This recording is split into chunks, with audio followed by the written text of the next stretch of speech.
बिहार के दिग्गज नेता श्री नारायण यादव का निधन, क्षेत्र में शोक की लहर।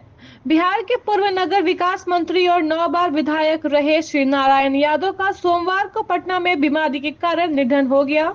1980 में पहली बार विधायक बने श्री नारायण ने बलिया और साहेबपुरकमाल विधानसभा क्षेत्र का कई वर्षों तक प्रतिनिधित्व किया। उनके निधन पर क्षेत्र के कार्यकर्ता शोकाकुल हैं। पीके के आने से बिहार उपचुनाव में त्रिकोणीय मुकाबला। प्रशांत किशोर की नई पार्टी जनसराज ने बिहार के उपचुनाव को 2 दशकों बाद त्रिकोणीय बना दिया है। जातीय समीकरणों में उलट पुलट से आरजेडी और जेडीयू को अपने कोर वोटरों से के बिखरने का डर सताने लगा है। पीके के लिए उपचुनाव अग्नि परीक्षा की तरह है। उनके गांव-गांव में घूमकर बनाई गई रणनीति से बिहार की राजनीति में नई उम्मीदें और डर दोनों बढ़ गया है। इंडिगो फ्लाइट में गड़बड़ी से पटना एयरपोर्ट पर हंगामा। पटना से चंडीगढ़ जाने वाली इंडिगो फ्लाइट 6485 में तकनीकी खराबी के कारण 2.5 घंटे की देरी हो गई। फ्लाइट में देरी से नाराज यात्रियों ने एयरपोर्ट पर हंगामा किया, जिससे स्थिति तनावपूर्ण हो गई। इस फ्लाइट से बिहार के राज्यपाल राजेंद्र विश्वनाथ आलेकर को भी जाना था, लेकिन देरी से वे वापस लौट गए। एनडीए से पशुपति पारस का मोहभंग, चिराग की वजह से बढ़ी दूरी। राष्ट्रीय लोक जनशक्ति पार्टी के अध्यक्ष पशुपति पारस एनडीए से अलग होने का मन बना चुके हैं। चिराग पासवान के प्रभाव से आने से एनडीए में उनकी उपेक्षा बढ़ गई है, जिससे पारस असहज महसूस कर रहे हैं। हाल ही में एनडीए की एक बैठक में उन्हें बुलावा नहीं मिला और उनके सरकारी बंगलों से पार्टी दफ्तर हटाने का आदेश भी जारी हुआ। तेजस्वी मुख्यमंत्री, पिछड़ों को उप मुख्यमंत्री की कुर्सी का वादा। विकासशील इंसान पार्टी के प्रमुख मुकेश सहनी ने बिहार में महागठबंधन की सरकार बनाने पर तेजस्वी यादव को मुख्यमंत्री और पिछड़े वर्ग को उप मुख्यमंत्री का पद देने का प्रतिनिधित्व जताई है।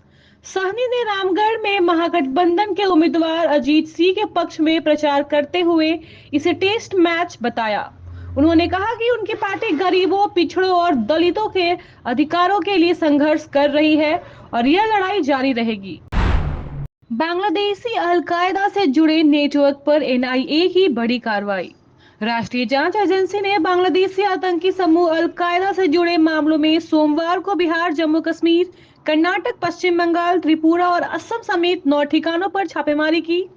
छापेमारी के तहत बिहार के सिवान में एक सब्जी विक्रेता अक्खल अली के घर पर सुबह से गहन पूछताछ की गई। एनआईए ने वहां से मोबाइल उपकरण जब्त किया और 5 घंटे तक पूछताछ के बाद चली गई। हजारीबाग चुनाव 2024 13 नवंबर को मतदान के लिए विशेष तैयारियां। झारखंड के हजारीबाग संसदीय क्षेत्र में 13 नवंबर को 3 विधानसभा सीटों के लिए मतदान होना है। मतदान की तैयारियां मंगलवार से जोरों पर है, जिसमें विनोबा भावे विश्वविद्यालय परिसर में चुनाव कर्मियों को भीड़ देखी जा रही है। सुरक्षा व्यवस्था के बीच सभी कर्मियों को उनके निर्धारित मतदान केंद्रों पर रवाना किया जाएगा। मिथुन चक्रवर्ती का बड़ा बयान, झारखंड में भाजपा की सरकार से होगा विकास। झारखंड चुनाव 2024 में बॉलीवुड अभिनेता मिथुन चक्रवर्ती ने राज्य में परिवर्तन की जरूरत को जोर देते हुए भाजपा की सरकार बनने का दावा किया। धनबाद में एक प्रेस वार्ता में उन्होंने कहा कि भाजपा की सभाओं में उमड़ता जनसलाब यह दर्शाता है कि लोग परिवर्तन चाहते हैं और भाजपा सरकार के आने से राज्य में विकास होगा। झारखंड में भाजपा सरकार बनने पर पेंशन बढ़कर होगी 2500 रुपए। धनबाद में बाघमारा में केंद्रीय गृह मंत्री अमित शाह ने चुनावी सभा में घोषणा की है कि भाजपा की सरकार बनने पर बुजुर्गों, महिलाओं और दिव्यांगों को 2500 रुपए पेंशन दी जाएगी। उन्होंने लोगों से 20 नवंबर को भाजपा में के कमल निशान पर वोट देने और शत्रुघ्न महतो को जिताने की अपील की। अमित शाह ने प्रधानमंत्री मोदी द्वारा झारखंड में शुरू की गई योजनाओं को भी सराहना की। झारखंड दौरे पर पीएम मोदी संताल परागना में करेंगे प्रचार। प्रधानमंत्री नरेंद्र मोदी 13 नवंबर को झारखंड के संताल परागना क्षेत्र में चुनावी सभा करेंगे, जहां वह एनडीए प्रत्याशियों के समर्थन में वोट मांगेंगे।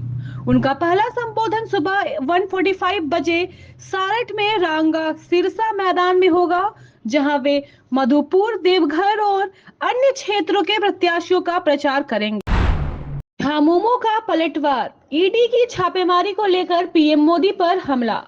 झारखंड मुक्ति मोर्चा ने प्रवर्तन निदेशालय की छापेमारी पर तीखा विरोध जताया। झामुमो नेता मनोज पांडे ने आरोप लगाया है कि छापेमारी जानबूझकर विधानसभा चुनाव से पहले की गई है।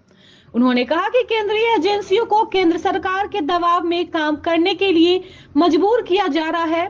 पांडे ने दावा किया कि इस बार भाजपा की राजनीतिक कहानी खत्म हो चुकी है।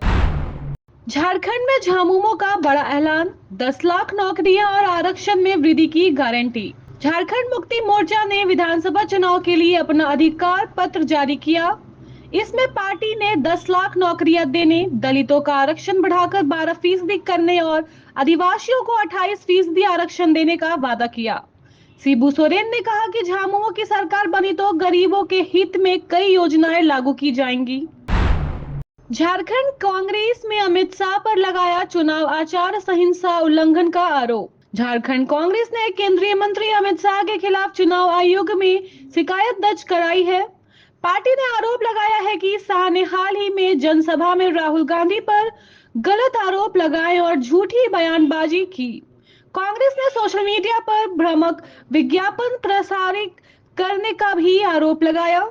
पार्टी ने चुनाव आयोग से इस मामले के तत्काल कार्रवाई की मांग की है। झारखंड में युवा मतदाताओं की संख्या में दोगुनी बढ़ोतरी, सर्विस वोटर घटे। झारखंड में 18 से 19 आयु वर्ग के युवा मतदाताओं की संख्या में अद्भुत बढ़ोतरी देखी गई है। 5 वर्षों में इस आयु वर्ग के मतदाताओं की संख्या दोगुनी होकर 11,84,000 से ज्यादा हो गई है। वहीं सर्विस वोटर की संख्या में गिरावट आई है, जो पिछले चुनाव में 4,531 थी, अब घटकर 4,395 रह गई है। इस बढ़ोतरी से आगामी विधानसभा चुनाव में युवा मतदाताओं के प्रभार का अनुमान लगाया जा रहा है। महिलाओं के लिए अमित शाह का ऐलान, संपत्ति पंजीकरण 1 रुपए में। केंद्रीय मंत्री अमित शाह ने झारखंड में झरिया विधानसभा में बड़ा ऐलान किया है। उन्होंने कहा है कि सत्ता में आने पर महिलाओं के लिए संपत्ति पंजीकरण केवल 1 रुपए में होगा। शाह ने यह भी कहा कि पहले बीजेपी सरकार ने महिलाओं को 50 लाख तक की संपत्ति पर 1 रुपए स्टाम्प ड्यूटी लागू की थी, लेकिन अब इसे पुनः लागू किया जाएगा। जमशेदपुर में 139 कंपनियों को मतदान के लिए अवकाश का निर्देश। झारखंड विधानसभा चुनाव के पहले चरण में मतदान के लिए जो 13 नवंबर को है, जमशेदपुर के कारखाना निरीक्षक ने परिक्षेत्र के 139 कंपनी मालिकों को निर्देश जारी किया है कि वे सभी कर्मचारियों को मतदान के लिए सवैतनिक अवकाश दें। इसके लिए सभी कंपनियां मालिकों से शपथ पत्र लिया गया है की घोषणा कर दी है ताकि वे मतदान कर सकें। एमएलसी उपचुनाव के लिए जेडीयू कैंडिडेट अभिषेक झा ने किया नामांकन। तिरहुत सारण विधानसभा परिषद उपचुनाव के लिए एनडीए समर्थित जदयू उम्मीदवार अभिषेक झा मंगलवार को आयुक्त कार्यालय में नामांकन पर्चा दाखिल किया। एनडीए की ओर से मुजफ्फरपुर क्लब मैदान में आशीर्वाद सभा हुई। नामांकन पत्र दाखिल कर अभिषेक झा ने राजद पर हमला करते हुए बोला कि जंगल राज वाला को लोग कभी स्वीकार नहीं करेगा। बिहार पुलिस ने लिया बड़ा फैसला। बिहार पुलिस ने किशोर या किशोरी के सजा को लेकर नया निर्देश जारी किया है। इसके तहत अब 7 साल से कम सजा वाले मामले में किसी भी तरह का कोई भी एफआईआर नहीं होगा। दरअसल बिहार पुलिस ने किशोर न्याय अधिनियम के अनुपालन के लिए कई गाइडलाइंस जारी की है। इसके अनुसार 7 साल से कम सजा वाले अपराधों में 18 साल से कम उम्र के बच्चे के खिलाफ प्राथमिकता नहीं दर्ज की जाएंगी। खुशखबरी, जल्द ही भागलपुर वाले को मिलेगा नए रेलवे स्टेशन। बिहार में भागलपुर वासियों को जल्द ही एक बड़ा खुशखबरी मिलने वाली है। अब यहाँ के यात्रियों को एक नहीं बल्कि आसपास में 2 रेलवे स्टेशन मिलने वाले हैं। इससे रेल यात्रियों का सफर भी आसान होगा और दूसरे स्टेशन पर बोझ भी कम होगा। इसके साथ यात्रियों को कई अन्य तरह की भी सुविधा प्रदान की जाएंगी। पीएमसीएच में शॉर्ट सर्किट से लगी आग। बिहार की राजधानी पटना से बड़ी खबर आ रही है, जहां राज्य के सबसे बड़े अस्पताल पीएमसीएच में अचानक से आग लग गई। हादसे के वक्त पीएमसीएच अधीक्षक आईएस ठाकुर अपने कार्यालय में डॉक्टरों के साथ मीटिंग कर रहे थे। आग इतनी तेजी से फैली कि पूरे सेक्शन धुएं से भर गया। अस्पताल के कर्मचारियों ने तुरंत मरीजों को वहां से सुरक्षित निकालने की कोशिश की। Thank you so much for watching this video. Don't forget to like, comment, share, and subscribe.